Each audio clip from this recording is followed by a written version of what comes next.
Welcome to PrepsNet Coach Speak with Vinemont Eagles head football coach Stephen Robinson, powered by Campus Traditions.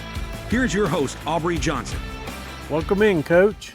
Good to be here. All right, so it's been 3 weeks since we've been back over here, and in that time you've had several games, 3 games. We're going to start with Southeastern. You lost that game 34-14. Tell us about it. Well, it was a physical game. Okay. Coach Bird always has a physical team. And really it was a game of, they had big plays that they made. Right. And we didn't make a few big plays. So Right. We continued some struggles in the red zone against Southeastern.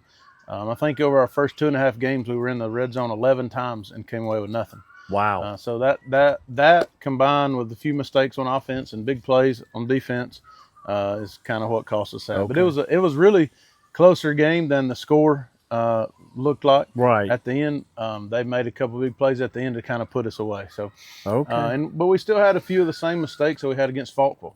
Okay. Especially on the offensive side of the ball and defensive side with the big plays. But our kids responded well, and Good. We had a good week. After that, we've had a couple good weeks. Good. So back on September 5th, talking about a good week, you beat Phil Campbell 22-16 for your first win. Tell us about that one. Yes, sir. Well, it's another physical game. Phil Campbell is always tough. They got some good athletes on the field, and it was a close game. It was just, last year was 4 overtime game. Right. This year it was right down to the wire. Oh, yeah. They were driving. I think we stopped them. It was 4th and goal from the 8. They were going in, and we stopped them. Good. And we had just scored, just right previously to that to take the lead. So Sure. it was a hard-fought game, and we had, some good things happen. Brian Slane really kind of shown what he can do in that game. Nice. He returned a kickoff for a touchdown. He had a pick, had an Good deal. interception. He had a couple pass breakups. He had a touchdown running the football. So he had a good night right there. And our defense stepped up. We got back to kind of some basics on defense, and just reading keys and doing the little things right on Sure. both sides of the ball. And that's what kind of paved the way for us to Okay. get that win. So Okay. was a good night. Fantastic. Good deal. Then this past Friday, you bested Midfield 37-16.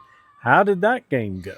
Well, again, I think we've continued to play a little better every week. Nice. And so we showed that Friday night. We offensively, we kind of got banged up in a few positions, but we really continued to play physical, even with some Right. young kids on the field in different positions. And Brian Slane, he got banged up.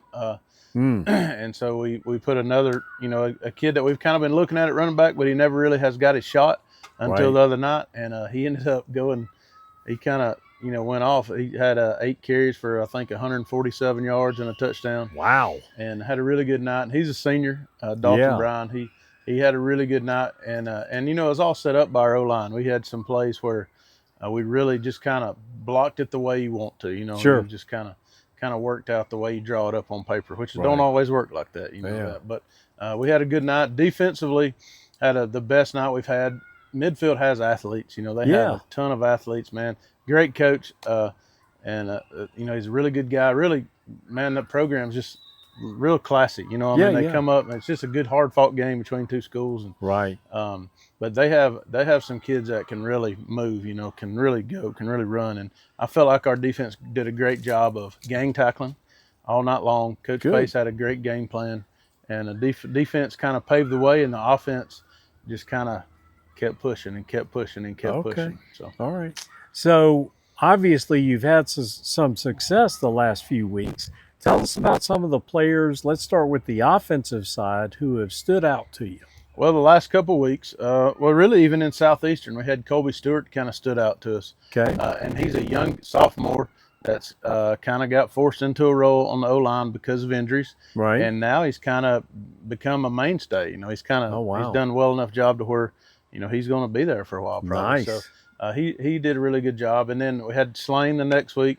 Gabe Herrera's been running the ball really hard. He hasn't kind of got the stats, but, man, he's been running the ball hard. And one of the things I think on offensively is Josh Rhodes, our quarterback, has progressed in making his reads and really learned to trust his O-line.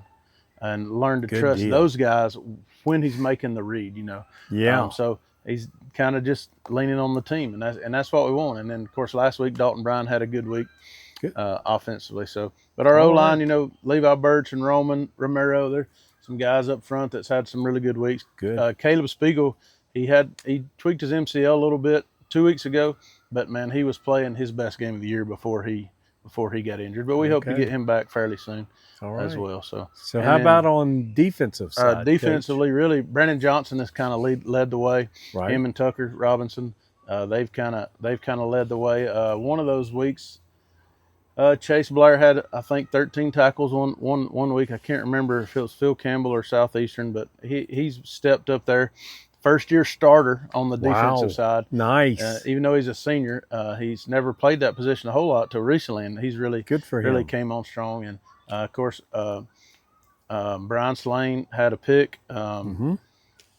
Josh Rhodes had a pick in one of the games, and then Brandon had an interception in one of the games as well. So those guys have really kind of stabled it. And up front, our D-line inside backers are Brandon Johnson and JT Wilhite. Yeah. And our D-line, we've had Roman Romero and Dalton Bryan. Right. And Trent Mims is a sophomore that's had some really good plays and games there at D-line. So he's just a motor guy, gets after it. So those guys that's kind of the strength. And then, Preston and Tuck at outside linebacker, they've done a really good job here as of late too. And then we moved Will Conquest from outside linebacker to corner, and he's really done a good job the last 2 weeks. So awesome. It's just kind of we've played better every week, and that's what I love to see. Nice. So this coming Friday, you're actually traveling to Carbon Hill. They are 1-3 on the season, so they've hit a little bit of a rough patch. What do you expect to see from the Bulldogs? Well, they're going to play hard. Coach Emerson, he does a good job, and they really do things. When you watch them offensively, they do things sound, like they're coached well. They do things well as far as play structure and all that. That gives you some challenges defensively. Sure. But they, they've got a couple athletes as well that if you give them a little gap, that they could take it to the end zone. So, but we expect just a hard-fought game, and we've had some close ones over there at Carbon Hill over the years. So we just expect to go over there and do the best we can do and try to continue to build on what we've done the last 2 weeks, and hopefully we can come away with a win.